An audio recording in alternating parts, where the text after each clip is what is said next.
मेरा नाम है भूषण गायकवाड़ और आप सभी का स्वागत है मेरे YouTube चैनल में। दोस्तों, आज हम यहाँ पर डिस्कस करने वाले हैं बायोलॉजी के महाराष्ट्र स्टेट बोर्ड के नए सिलेबस में दूसरा unit that is genetics and evolution. इस यूनिट में पहला चैप्टर है that is inheritance and variation.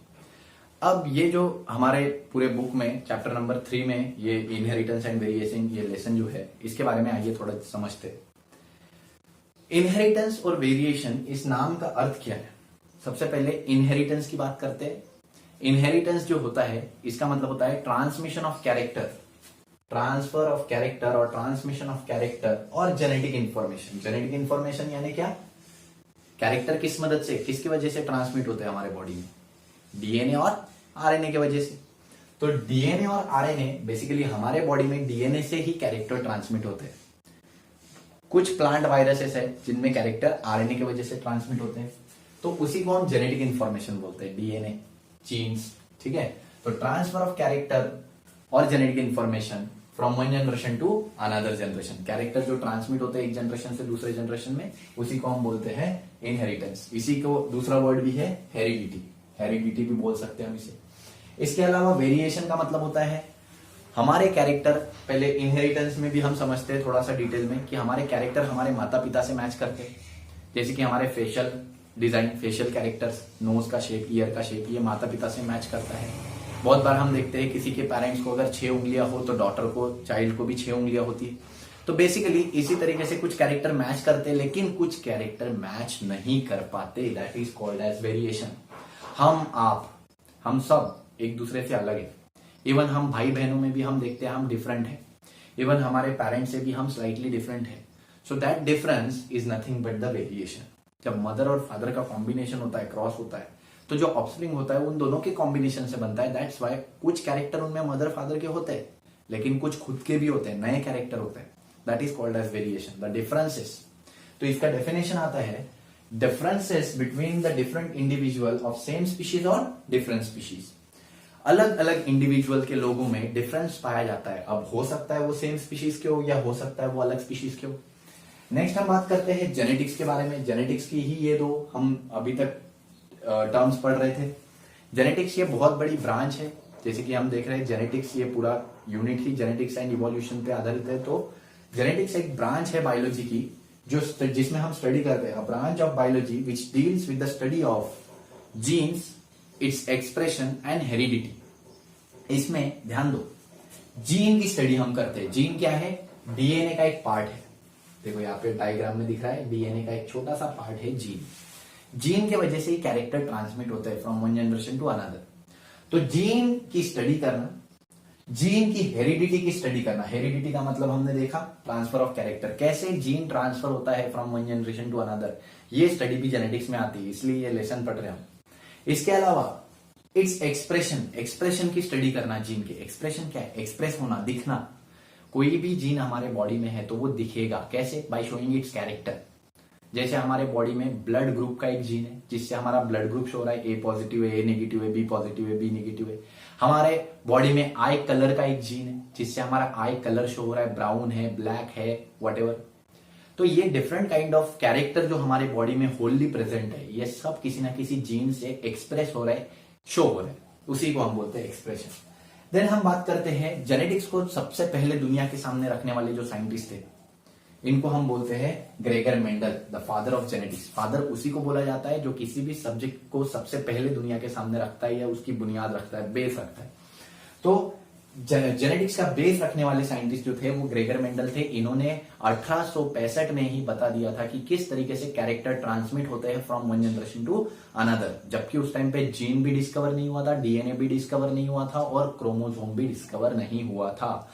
आप मान सकते हो, यहाँ पे देखो 1855 से 1865 में इन्होंने अपनी स्टडी स्टार्ट की।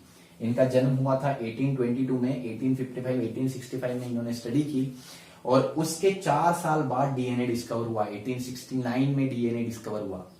बट स्टिल डीएनए डिस्कवर होने से 4 साल पहले ही इन्होंने दुनिया को बता दिया था कि कैरेक्टर कैसे ट्रांसमिट होते हैं from one generation to another. उसमें उन्होंने बोला कैरेक्टर ट्रांसमिट होते हैं एक चीज के वजह से जिसको उन्होंने बोला फैक्टर। कैरेक्टर किसकी वजह से ट्रांसमिट होते हैं?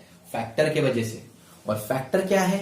फैक्टर एक पार्टिकल है जिसके वजह से कैरेक्टर ट्रांसमिट हो रहे हैं from one generation to next generation. और ये पार्टिकल जो है, ये फैक्टर जो है, वो कहां प्रेजेंट होता है? वो प्रेजेंट होता है गमिट्स में। अब आइए गमिट्स के बारे में जानते हैं थोड़ा। हमारे बॉडी में दो टाइप के सेल है। पूरे बॉडी में ऊपर से लेकर नीचे तक पूरे बॉडी में हमारी बॉडी जो है वो सेल से बनी हुई है। हमारे बॉडी का बेसिक यूनिट क्या है? सेल। सेल में हम देखते हैं क्रोमोसोम है, न्यूक्लियस है पहले तो, और न्यूक्लियस के अंदर क्या है? Chromosome, DNA. तो क्रोमोसोम डीएनए का ही फॉर्म होता है, कंडेंस फॉर्म, गुच्छा। डीएनए के गुच्छे को हम क्या बोलते हैं? क्रोमोसोम। तो क्रोमोसोम को अगर खोले तो हमें क्या मिलता है? डीएनए। और डीएनए का एक छोटा सा सेगमेंट क्या है? जीन, जिसको हमने क्या बोला है? फैक्टर। पहले मेंडल ने, क्योंकि जीन तो बाद में डिस्कवर हुआ, डीएनए बाद में डिस्कवर हुआ, क्रोमोसोम बाद में डिस्कवर हुआ। पहले एक्सपेरिमेंट किसने किया? मेंडल ने। और मेंडल ने उस टर्मिनोलॉजी को क्या नाम दिया? फैक्टर। उस टाइम पे जीन ये चीज पता नहीं थी, तो फैक्टर। और फैक्टर के डेफिनेशन में ध्यान रखो, बहुत बार स्टूडेंट ये गलती करते हैं, फैक्टर के डेफिनेशन में जीन नहीं लिखना है। बहुत बार हम लिखते हैं factor is nothing but a gene, transfer character from one generation to another generation. गलत जवाब। फैक्टर गलत मतलब टेक्निकली ये सही है बट एक्यूरेट नहीं है। क्यों? क्योंकि मेंडल ने जब एक्सपेरिमेंट किया था, मेंडल को जीन के बारे में कोई भी आइडिया नहीं था। तो फैक्टर के डेफिनेशन में हमेशा क्या आना चाहिए? पार्टिकल। फैक्टर क्या है? एक पार्टिकल है जो गमिट में था, गमिट में है, और गमिट से ये ट्रांसफर होता है from one generation to another. तो factor is a particle which transfer from one generation to another generation and it is present in the gamete. ऐसा किसने बोला था? मेंडल ने। मेंडल ने बोला गमिट में एक फैक्टर होता है जो कि ट्रांसफर होता है एक जनरेशन से दूसरे जनरेशन में। अब गमिट्स क्या होते हैं थोड़ा सा समझते हैं। हमारे बॉडी में दो टाइप के सेल होते हैं। पूरी बॉडी में जो सेल होते हैं उनको सोमैटिक सेल बोलते हैं। पूरे बॉडी के सेल को क्या बोलते हैं? Somatic, through out the body. बस हमारे रिप्रोडक्टिव सिस्टम में, male reproductive system and female, in reproductive system में दो स्पेशल टाइप के सेल होते हैं। मेल में होते हैं मेल गमिट स्पर्म और फीमेल में होते हैं फीमेल गमिट ओवम। ये जो सेल है इनको हम जर्म सेल बोलते हैं या गमिट्स बोलते हैं। क्यों? क्योंकि हमारे बॉडी में क्रोमोसोम नंबर जो है वो 46 है, 23 पेयर बोलते हैं हम। पेयर का मतलब जोड़ी में है। और 46 क्रोमोसोम हम देखते हैं कि पूरे सोमैटिक सेल, हमारे बॉडी के जितने भी सेल है ऊपर से नीचे तक, सब में क्रोमोसोम नंबर 23 पेयर्स होता है, यानी 46 होता है। वहीं पे हमारे बॉडी में जो गमिट्स होते हैं उनमें क्रोमोसोम नंबर 23 पेयर होता है। सॉरी, पेयर नहीं, 23 होता है। That is chromosome only, not 46, not pair, not जोड़ी। तो आइए थोड़ा और इसके बारे में डिटेल में समझते हैं। 23 पेयर जब सोमैटिक सेल में क्रोमोसोम नंबर होता है तो एक क्रोमोसोम, एक पेयर में हम देखते हैं 2 क्रोमोसोम होते हैं। पेयर का मतलब जोड़ी। तो 2 पेयर की एक जोड़ी, एक पेयर, 2 क्रोमोसोम की एक पेयर, एक जोड़ी, ऐसे 23 पेयर्स होते हैं। तो हर पेयर में एक क्रोमोसोम फादर से आता है और एक क्रोमोसोम मदर से आता है। हर पेयर का एक क्रोमोसोम हमें कहां से मिलता है? फादर से मिलता है। और एक क्रोमोसोम कहां से मिलता है? मदर से। तो जब भी हमारे बॉडी में गमिट फॉर्म होते हैं तो एक क्रोमोसोम जो है वो एक गमिट में चले जाता है, ये 2 क्रोमोसोम जो है वो सेपरेट हो जाते हैं। एक क्रोमोसोम एक गमिट में चले जाता है, दूसरा क्रोमोसोम दूसरे गमिट में चले जाता है। और ये जो गमिट फॉर्म होते हैं, अब ये गमिट जो है उसमें पूरा क्रोमोसोम नंबर रह गया क्या? नहीं, क्योंकि 46 के आधे तो इधर चले गए और आधे इधर दूसरे गमिट्स में चले गए। तो इस हिसाब से हम देखते हैं कि ये गमिट फॉर्म हो जाते हैं। अब हम क्या देखते हैं कि ये जो गमिट्स के, अगर एक पेयर को हम साइड में लेते हैं तो एक पेयर को हम होमोलॉगस क्रोमोसोम्स बोलते हैं। एक पेयर में जो ये एक क्रोमोसोम है या दूसरे क्रोमोसोम है, ये दोनों क्रोमोसोम को हम क्या बोलते हैं? होमोलॉगस। क्यों? क्योंकि ये क्रोमोसोम स्ट्रक्चरली और मॉर्फोलॉजिकली सिमिलर होते हैं। स्ट्रक्चरली यानी इनका स्ट्रक्चर, शेप, साइज सब सेम होता है। और मॉर्फोलॉजिकली मतलब इसमें जहां जो जीन है, अगर मान लो इस क्रोमोसोम में 500 जीन है, 500, तो दूसरे क्रोमोसोम में भी कितने होंगे? 500 जीन। ठीक है। अब यहां पे अगर हेयर कलर का जीन है तो यहां पे भी किसका होगा? हेयर कलर का। बस फर्क इतना है कि यहां पे अगर हेयर कलर का, ब्लॉन्ड हेयर कलर का जीन होगा, हो सकता है फादर अमेरिका से हो, तो ब्लॉन्ड हेयर कलर का जीन है यहाँ पे, मतलब उनका जो हेयर कलर है वो सुनहरा है, गोल्डन है। वहीं पे दूसरा जो है वो मदर का जीन, वो हो सकता है इंडियन हो तो उनका हेयर कलर जो हो सकता है वो ब्लैक हो सकता है। तो जीन तो एक ही है, देखो कंफ्यूज होने की जरूरत नहीं है। जीन सिमिलर, हेयर कलर का जीन है, यहाँ पे भी हेयर कलर का जीन है, सिमिलर पोजीशन पे यहाँ पे भी हेयर कलर का जीन है। बट दोनों का वेरिएंट अलग अलग है, एक का ब्लॉन्ड हेयर कलर है, एक का ब्लैक हेयर कलर है। वैसे ही अगर 500 जीन यहाँ है तो 500 यहाँ भी है। यहाँ अगर 10वें नंबर पे आई कलर का जीन है, ब्लैक आई कलर, और यहाँ पे भी 10वें नंबर पे आई कलर का ही जीन है लेकिन ब्राउन आई कलर।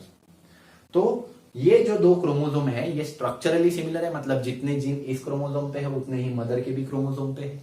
जो जीन यहाँ पे जिस पोजीशन पे वही जीन दूसरे क्रोमोसोम पे उसी पोजीशन पे है। ऐसे क्रोमोसोम्स को हम होमोलॉगस क्रोमोसोम बोलते हैं। और ये होमोलॉगस क्रोमोसोम जो है वो ही पेयर में होते हैं, ऐसे कोई भी रैंडम पेयर नहीं बनता है। पेयर जो है वो भगवान के दर से बन के आते हैं, वही है यहाँ पे भी सिस्टम। होमोलॉगस एक दूसरे के लिए ही बने हैं। ये और ये क्रोमोसोम का अगर हम एक क्रोमोसोम ये ले और एक ये ले तो ये मैच करेंगे क्या? नहीं, क्योंकि इनके जीन सिमिलर नहीं है। तो ये सिमिलर जीन के होमोलॉगस पेयर बनते हैं। ऐसे 23 पेयर बनते हैं, क्योंकि एक मदर से आया एक फादर से आया, मदर अपना हेयर कलर लेके आया, फादर अपना हेयर कलर लेके आया। अब ये साथ में रहेंगे। जब ही भी गमिट फॉर्मेशन होगा, जब गमिट बनेंगे, गमिट बनना हमारे बॉडी में गमिट्स बनते हैं, मेल गमिट स्पर्म, फीमेल गमिट ओवम बनेंगे, तो ये जो होमोलॉगस क्रोमोसोम है वो सेपरेट होंगे। क्या होंगे? सेपरेट, मतलब फीमेल फादर वाला जो क्रोमोसोम होगा वो अलग हो जाएगा, अलग गमिट में आ जाएगा, और मदर वाला जो क्रोमोसोम होगा वो अलग हो जाएगा, अलग क्रोमोसोम आ जाएगा। अब इसमें कंफ्यूज होने की जरूरत नहीं है। इसमें जो फादर और मदर का क्रोमोसोम है वो उसके फादर से आया होगा, उसके मदर से आया होगा, सिंपल सी बात है, इसलिए हमने इसमें फादर और मदर का बोला है। अब ये जो जब ये दो यूनाइट होंगे, एक क्रोमोसोम ये और दूसरा किसी और मदर का, तो वो भी फादर, और ये फादर का गया वो मदर का गया, और यहाँ पे जो नया ऑफस्प्रिंग बनेगा वो भी क्या बनेगा? दैट इज न्यू ऑफस्प्रिंग, जिसमें एक क्रोमोसोम फादर का होगा एक मदर का होगा, और क्रोमोसोम नंबर फिर से कितना होगा? डबल। तो बेसिकली हम बोलते हैं हमेशा होमोलॉगस क्रोमोसोम्स ही सेग्रीगेट होते हैं, सेपरेट होते हैं, और ये सेपरेशन के कारण गमिट्स में जो जीन है, गमिट्स में क्रोमोसोम हमने देखा है, क्रोमोसोम क्या है? डीएनए, डीएनए में क्या है? जीन। तो जब क्रोमोसोम सेपरेट होगा तो जीन भी सेपरेट हो गए। एक जीन इधर चले गया ब्लॉन्ड हेयर कलर का, और दूसरा जीन इधर चले गया ब्लैक हेयर कलर का। अब ये जीन ट्रांसफर होगा तो ऑफस्प्रिंग कैसा आएगा? ब्लॉन्ड। अगर ये जीन ट्रांसफर होगा तो ऑफस्प्रिंग कैसा आएगा? ब्लैक। सिंपल सी बात है। तो इसी तरीके से मेंडल ने सबसे पहला अपना जो एक्सपेरिमेंट किया, अब मेंडल को इतनी सारी टेक्निकल टर्म्स तो पता नहीं थी, ना इतनी सारी चीजें पता थी, बट मेंडल ने एक्सपेरिमेंट कैसे किया ये हम आगे लेक्चर में जानेंगे। बट सबसे पहले हम बात करते हैं, तो ये बेसिक तरीका है आज समझने का लेक्चर की होता क्या एक्चुअली। हमारे बॉडी में क्रोमोसोम है जो कि 46 नंबर में है, जिनको हम पेयर्स में गिनते हैं। पेयर क्यों? क्योंकि एक फादर से आता है एक मदर से आता है, और दोनों जो है वो गमिट फॉर्मेशन के टाइम पे सेपरेट हो जाते हैं। और जब ये सेपरेट होते हैं तो ये अपने अपने जीन भी अलग अलग लेके जाते हैं, और ये जीन अगले जनरेशन में जाते हैं, और अगले जनरेशन में कैरेक्टर क्या होता है? शो होता है, अपीयर होता है। तो इसीलिए मेंडल ने बोला कि गमिट्स के अंदर, देखो गमिट्स के अंदर जीन, जीन मतलब फैक्टर, गमिट्स के अंदर एक फैक्टर है, एक पार्टिकल है जो कि कैरेक्टर ट्रांसमिट करता है from one generation to next generation. तो ये ही कंसेप्ट है इस लेसन का। अगर इस कंसेप्ट को तुम जान जाते हो, समझ जाते हो, तो ये कंसेप्ट बहुत ही काम आएगा। इवन ये रिप्रोडक्शन में काम आएगा, नीट में काम आएगा, ठीक है, आगे जैम के एग्जाम में भी काम आएगा। ठीक है, तो बेसिकली यही मेन टॉपिक था आज का मुझे बताना। तो अभी तुमको सबसे पहली जरूरत क्या है कि वीडियो को बहुत ज्यादा अमाउंट में शेयर करो, अपने दोस्तों को भी दिखाओ, समझाओ। अगर कोई भी डाउट है तो कमेंट्स में मुझे पूछो। अगर लेक्चर अच्छा लगा हो तो लाइक कर दो, ठीक है, अपने दोस्तों को शेयर करो और सब्सक्राइब कर दो। ठीक है, thank you very much guys. आज के लिए इतना ही। अगला लेक्चर बहुत ही जल्दी लाऊंगा मैं। Thank you.